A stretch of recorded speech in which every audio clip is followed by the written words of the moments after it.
What's the biggest mistake about placing an eye gel on a patient? Well, let's talk about it. So you're placing an eye gel. Now the biggest mistake that you make when you're placing an eye gel is not double checking to make sure that it's seated properly. Because if it's not seated properly, we're not oxygenating our patients. So we're going to sit this eye gel, and once we feel that we're in the right location, what we're going to do is that we're going to quickly ventilate this patient to see if we get chest rise. If you don't see chest rise in your patient, there's a chance that either the eye gel is too high or it's far too low and it's now in the esophagus. Next check is auscultation. Checking to see if you have air entry in the lungs is a basic step that needs to be done anytime that you're placing an airway.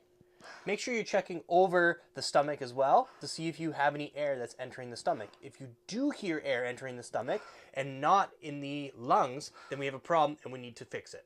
Final check, end-tidal CO2.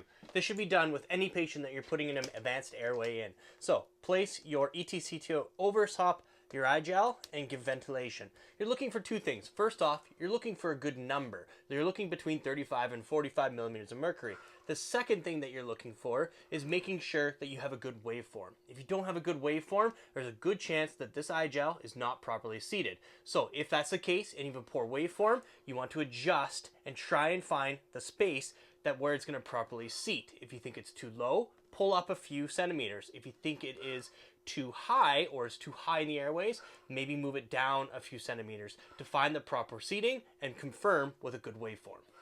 So that's 3 checks. We have chest rise, we have auscultate the lungs, and finally we have probably the most important is end-tidal CO2 number and waveform to make sure we have a properly seated eye gel. If you have all 3 of these, then you have a properly ventilated and oxygenated patient. People keep asking where we get all our airway equipment for our videos, and honestly, for years we've been using intersurgical airway equipment in almost all of our videos.